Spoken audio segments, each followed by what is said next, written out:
नमस्कार, the red mic दुनिया में आपका स्वागत है। मैं हूं संकेत उपाध्याय, मेरे साथ हैं सौरभ कुमार शाही, हमारे फॉरेन अफेयर्स एडिटर। वो इस वक्त हैं ईरान में, हम इस वक्त हैं बिल्कुल अंदरूने मुल्क, और बात हम लोग कर रहे हैं बिल्कुल न यूपी के गांव की, न ईरान के चुनाव की, बात हो रही है अमेरिका की। और यूनाइटेड स्टेट्स ऑफ अमेरिका में आप जानते हैं कि एक प्रथा रहती है, वहां पर भी चुनाव होने हैं इस साल के, और कुछ महीने बचे हैं उसमें। और वहां एक प्रथा होती है जिसमें आप समझिए कि जो दो प्रेसिडेंशियल कैंडिडेट्स हैं वो आपस में बहस करते हैं और अपनी अपनी बात सामने रखते हैं। कई बार ऐसा हुआ कि हिंदुस्तान में भी ऐसा हो, लेकिन वो हो नहीं पाया। बहरहाल वो डिबेट हुई और उस डिबेट में लोग अपना अपना मन और मत बनाते हैं कि भाई उनको किसकी बात समझ में आई और किसकी बात समझ में आई।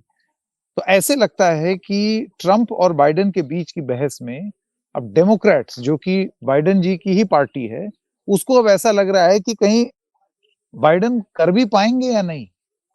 एक संशय, एक डाउट मन में आना शुरू हो गया है।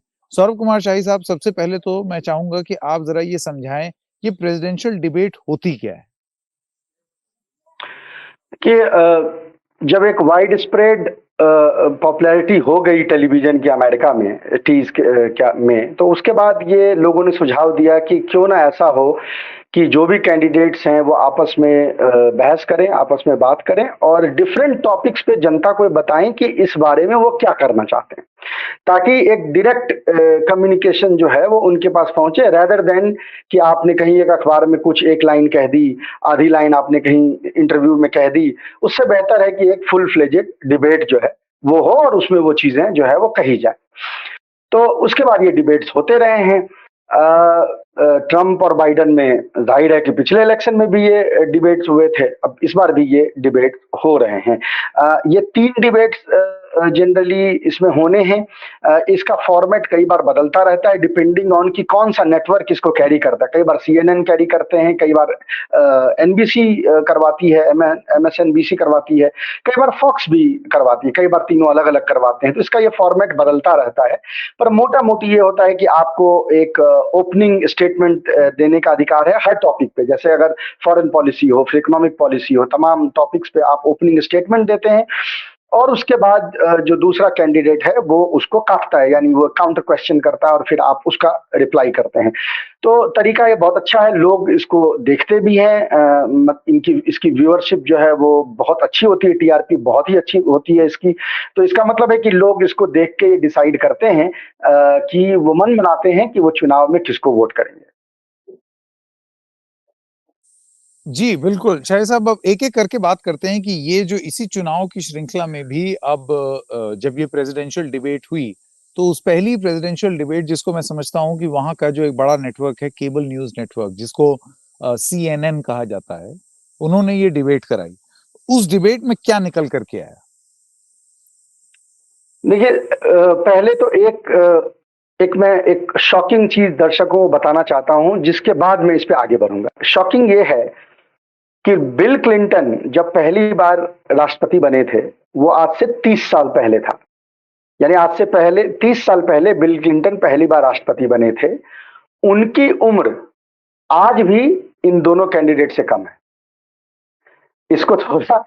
आप इसको थोड़ा ग्रास्प करें और समझें कि ये जो पूरी डिबेट है कि किस उम्र के लोग जो हैं उनके हाथ में सत्ता जो है मुल्क की जाएगी, अमेरिका की जाएगी, वो आप इससे कंपैरिजन कर लें कि बिल क्लिंटन जो 30 साल पहले राष्ट्रपति थे उनसे बड़े हैं।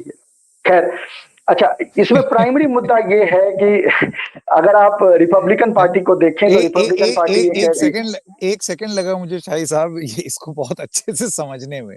एक बार प्रोसेस में तो करने समझ में में ही नहीं है, प्रोसेस करने में, क्योंकि जाहिर सी बात है, मतलब ये कैसा मुल्क है जिसमें मतलब कब कौन प्रेसिडेंट था और अब कौन प्रेसिडेंट है और उनकी उम्र क्या है। मतलब राजनीति में कैसे उम्र जो है वो कुछ नहीं होती, वो अमेरिका रीडिफाइन कर रहा है। बहरहाल रीडिफाइन कर रहा है।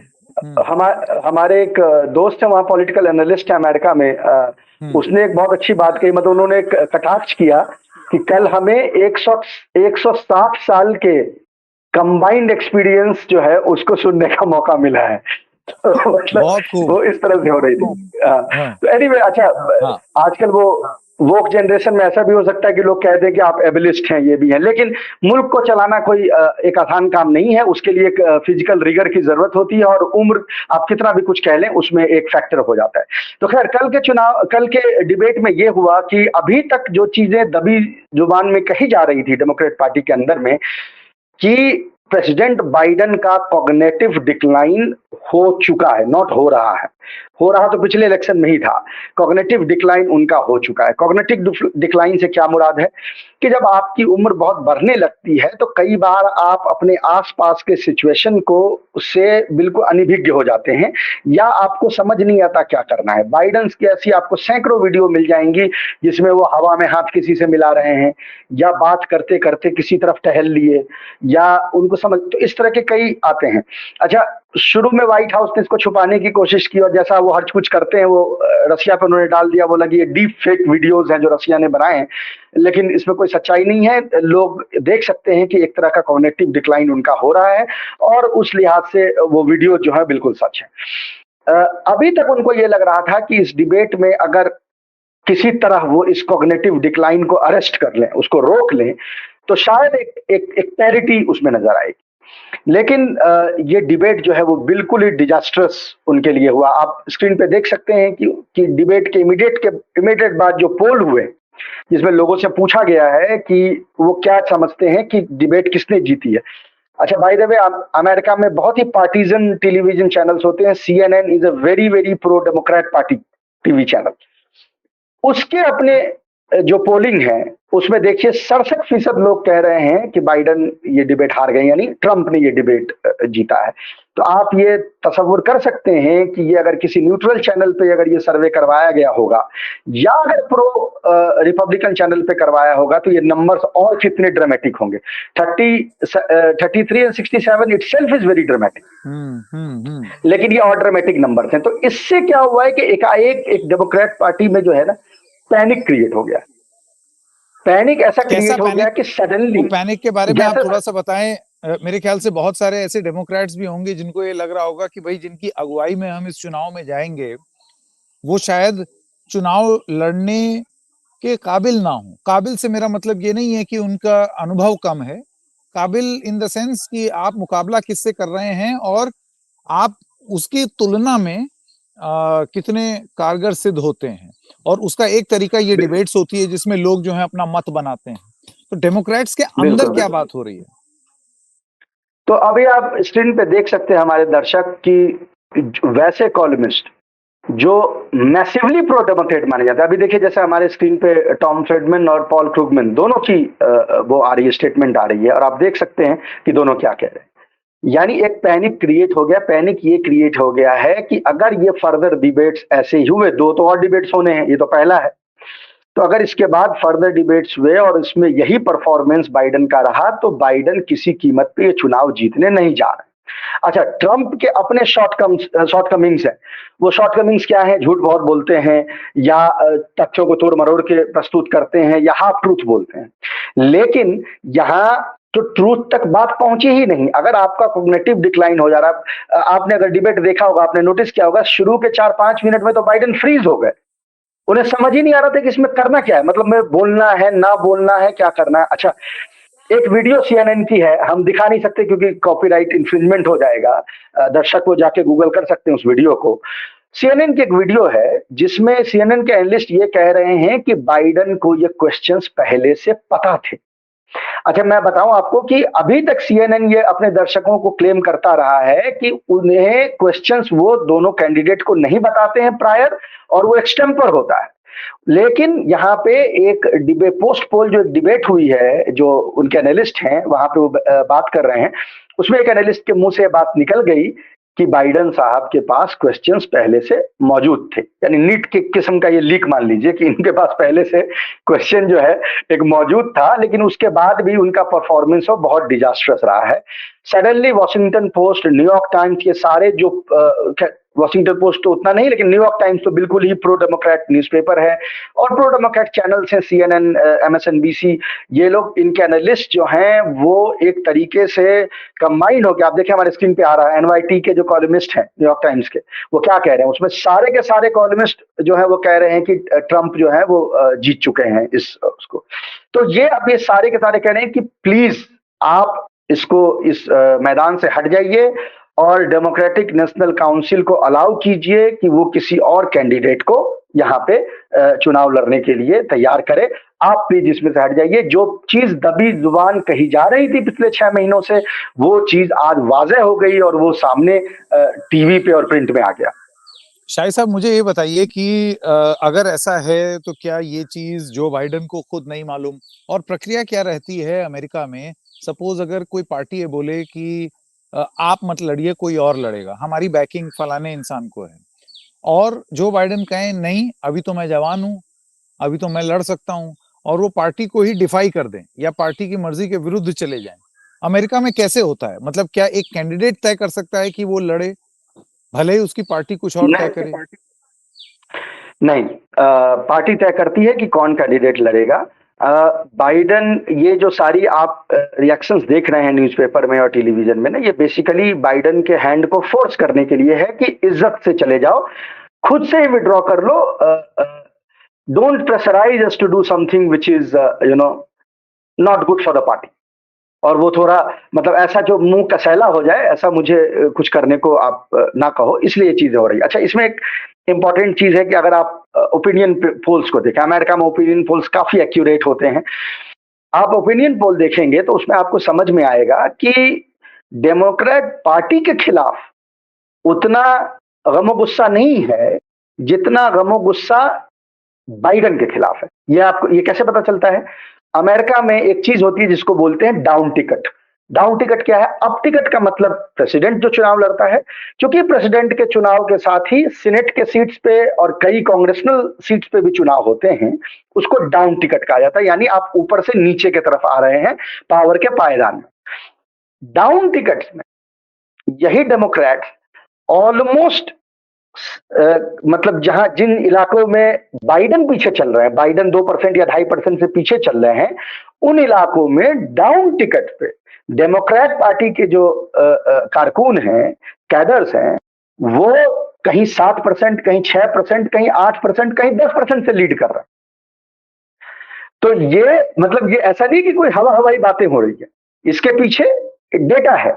एक डेटा के बिना पे बात कही जा रही कि जिस सीट्स पे, जिन इलाकों में बाइडेन 1.5%, 2%, 2.5% से पीछे चल रहे हैं, वैसे कई इलाकों में, वैसे कई स्विंग स्टेट्स में जो डाउन टिकट्स हैं उसमें डेमोक्रेट 6, 8, 10% तक आगे चल रहे हैं। इसका मतलब है कि यहाँ पे बाइडेन जो है, ही हैज बिकम, जो हम लोग अंग्रेजी में कहते हैं, proverbial एल्बेट्रस around the neck.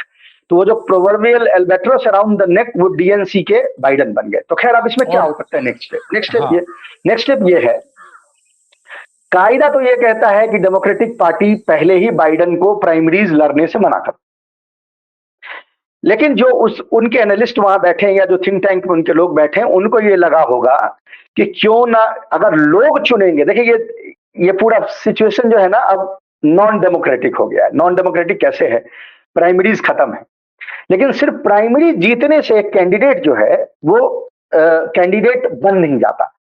DNC, जिसको डेमोक्रेटिक नेशनल काउंसिल कहते हैं, पिछली बार भी मैंने समझाया था कि वो एआईसीसी जैसी एक चीज हो गई। तो वहां ये डिसाइड होगा, जो रिप्रेजेंटेटिव है वो डिसाइड करेंगे कि आप कैंडिडेट बनेंगे या नहीं बनेंगे।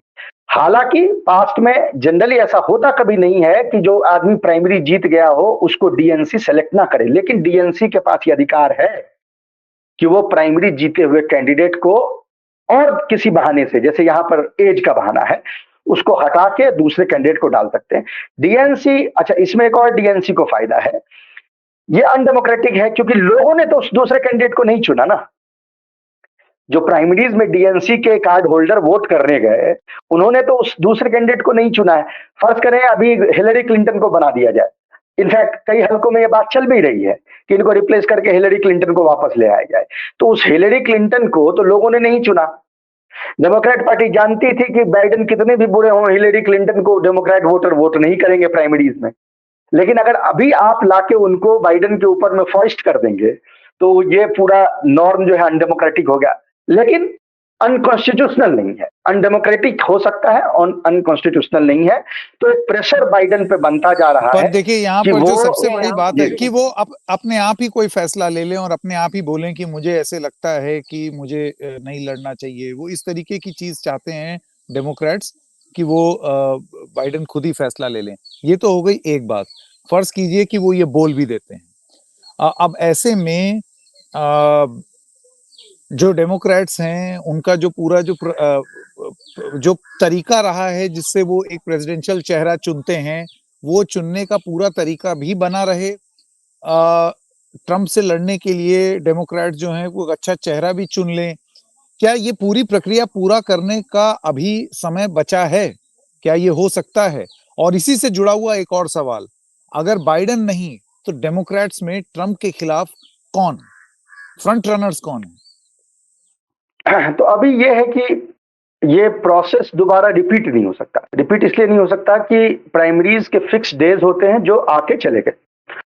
अब यही हो सकता है कि डेमोक्रेटिक प्रोसेस है तो नहीं, लेकिन डीएनसी किसी को कैंडिडेट चुन ले तो वो रिप्लेस कर सकते हैं जो बाइडेन को। As I said, Joe Biden का हैंड फोर्स किया जा रहा है इन सारे आर्टिकल से, इन सारे कमेंट से, ताकि वो जो है हट जाए। इनफैक्ट अभी भी आप देखें अगर आर्टिकल्स को, तो कई आर्टिकल्स में बड़ा हौले हाथ रखा गया है। कई जगह सीनियर मोमेंट्स कहा गया है कॉग्निटिव डिक्लाइन को। ये जो हम एक जो शब्दों के साथ एक खेलते हैं ना, वो खेला जा रहा है। सीनियर मोमेंट कहा जा रहा है, सीनियर मोमेंट। उसके मैं यहाँ पर किसी एक सैटारिकल न्यूज़पेपर का एक मैं मीम्स उसके बारे में बात करना चाहता हूँ, उसको हम शेयर नहीं कर रहे हैं। वहां किसी ने ये कहा कि अमेरिका में ये कानून है कि जिसका जो मेंटली अनस्टेबल हो उसको आप गन नहीं दे सकते। मतलब एक्चुअली डेमोक्रेट पार्टी ये कहती है कि उनको गन नहीं देना चाहिए जो मेंटली अनस्टेबल है। तो जिस राष्ट्रपति का कॉग्निटिव डिक्लाइन हो चुका है ऑन कैमरा, उसको न्यूक्लियर वेपन हम दे रहे हैं। तो ये एक कटाक्ष जो है वहां के एक राइट विंग न्यूज़पेपर ने, जी कटाक्ष है वो, वहां के एक राइट विंग न्यूज़पेपर ने ये कटाक्ष की है। हालांकि कोई बहुत दूर नहीं है सत्य से, लेकिन मैं एक आयाम देना चाहता था इसको। तो अब ये हो सकता है कि कौन है उस पार्टी में। दिक्कत ये है डेमोक्रेट पार्टी के साथ में, क्योंकि वो सत्ता में है अभी, तो सत्ता में बैठे हुए जो टॉप लीडरशिप है, चाहे वो राष्ट्रपति हो चाहे वो उपराष्ट्रपति हो, उनके खिलाफ मैसिव एंटी इनकम्बेंसी होने के कारण अगर आप बाइडेन को हटा के वाइस प्रेसिडेंट को प्रेसिडेंशियल कैंडिडेट बना देते हैं तो उनकी भी वैसी ही हार होगी जैसी हार इनकी होगी। तो जाहिर है कि डीएनसी कोशिश ये करेगा कि रीजनल लीडरशिप में से या नेशनल लीडरशिप में जिन पे ये तोहमत ना हो कि वो अभी सत्ता में थे, ऐसे भी लीडर होते हैं जिन्होंने कोई पोस्ट नहीं लिया है, उसमें से चूज करेंगे। हालांकि अभी इस तरह का कोई पोल किया नहीं गया है जिससे हमें पता चल सके कि फ्रंट रनर कौन है। लेकिन कोरी बुश का नाम पिछले साल जब ये इलेक्शन से, जब ये मिड टर्म हो रहे थे पिछले साल, तो उस समय ये बात चली थी कि क्या कोरी बुश को अगला होना चाहिए कैंडिडेट, या एक दो और जो रीजनल गवर्नर्स हैं, जैसे कुछ गवर्नर्स जो हैं विस्कॉन्सिन और इस तरह के स्टेट्स में जो गवर्नर्स जीते हुए हैं, उनका भी नाम चल रहा था। लेकिन चूंकि कोई ओपिनियन पोल इस पे नहीं हुआ है अभी तक, तो हम अभी तक ये कह नहीं सकते कि इसमें से जनता किसको लाइक करेगी। हाँ, एक बात वो बात बिल्कुल सही है कि जो सेंट्रल लीडरशिप में किसी पोस्ट पे रहे हैं, उनके खिलाफ तो मैसिव एंटी इनकम्बेंसी है। तो आप अगर ये सोच रहे हैं कि पार्लियामेंट के स्पीकर को चूज कर लें, या आप ये सोच रहे हैं कि वाइस प्रेसिडेंट को ले आए, तो ये वो फिगर्स नहीं हैं जिनको लेकर डेमोक्रेट्स में बहुत इंथुजियाज्म है। ये बहुत इंपॉर्टेंट बात इसलिए भी है क्योंकि अब किसका चयन होगा, कौन म्यूचुअली एग्रीएबल कैंडिडेट होगा, और सबसे बड़ी बात आप देखिए बदले में आपको लड़ना किससे है, डोनाल्ड ट्रंप से। उनको डेमोक्रेट्स अक्सर झूठ की फैक्ट्री कहते हैं, पोस्ट ट्रूथ के देवता कहते हैं। तो आपको कोई ऐसा आदमी चाहिए जो कि एकदम नौसिखिया भी ना हो, आपको कोई ऐसा बिल्कुल। आदमी चाहिए जो कि नेशनल लेवल पर डोनाल्ड ट्रंप से टक्कर ले सके, और अगर आप कहते हैं झूठ की फैक्ट्री है तो झूठ की फैक्ट्री का भंडा फोड़ करे। तो अनुभव भी चाहिए, और वो जिसे कहते हैं युवा जोश भी चाहिए, और उसके साथ साथ आपको सारे समीकरण भी साधने हैं, अपने अंदरूनी समीकरण। मतलब ये बहुत ही मुश्किल समय है, और वक्त जो है वो बीता चला जा रहा है, समय जो है वो बिल्कुल। जाता चला जा रहा है। एक प्रक्रिया जो है, जैसे कि शाहिद साहब बता रहे थे, वो प्रक्रिया तो पूरी खत्म हो चुकी है, आपके सिस्टम से निकल करके आने वाली। तो अब शाहिद साहब, आपको लगता है कि अमेरिका में जो डेमोक्रेट्स हैं, जिनके नाम ही डेमोक्रेट्स है, वो बाइडेन को बदल करके एक अनकॉन्स्टिट्यूशनल चीज नहीं, लेकिन एक अनडेमोक्रेटिक चीज करेंगे, एक ऐसी पार्टी जिसका नाम ही डेमोक्रेट है? देखिए, माहौल तो बना दिया गया है। अभी क्या होगा, जैसा मुझे लग रहा है, डीएनसी के जो कन्वेंशन है, जिसको डीएनसी कहते हैं, नेशनल कन्वेंशन कहते हैं डेमोक्रेटिक पार्टी के, वो नेशनल कन्वेंशन से पहले ये डिफरेंट चैनल्स पे और न्यूज़पेपर्स में मेरे ख्याल से ये सर्वे करेंगे।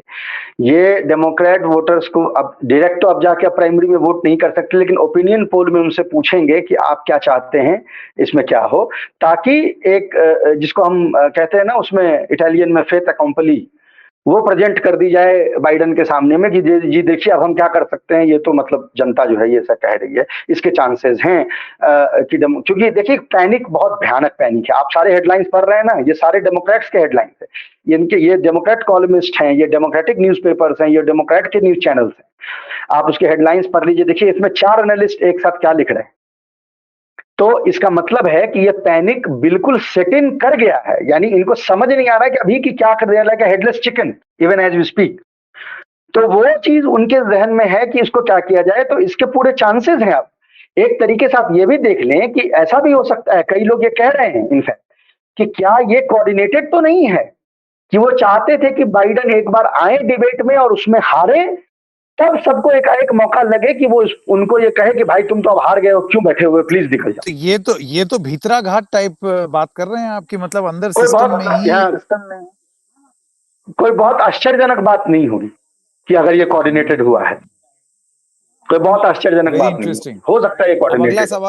अब अगला सवाल यही होगा कि क्या इस प्रेशर को देखते हुए वो स्टेप डाउन करेंगे, हट जाएंगे, और उनकी जगह कौन आएगा?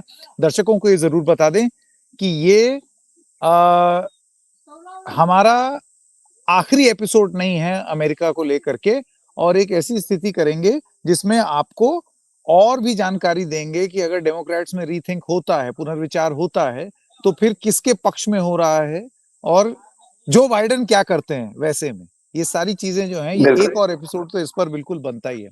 शाहिद साहब, बहुत बहुत धन्यवाद आपका समय देने के लिए। और ईरान के इलेक्शन की कवरेज जो है वो द रेड माइक पर आप लोग जरूर देखिएगा, जो सौरभ कुमार शाही साहब रेगुलरली ईरान की अलग अलग जगहों में जा जाकर ग्राउंड से कर रहे हैं। तो फिर मिलेंगे किसी और एपिसोड के साथ, और किसी चीज के बारे में बात करेंगे। देखते रहिए द रेड माइक दुनिया। तब तक के लिए नमस्कार। Thank you.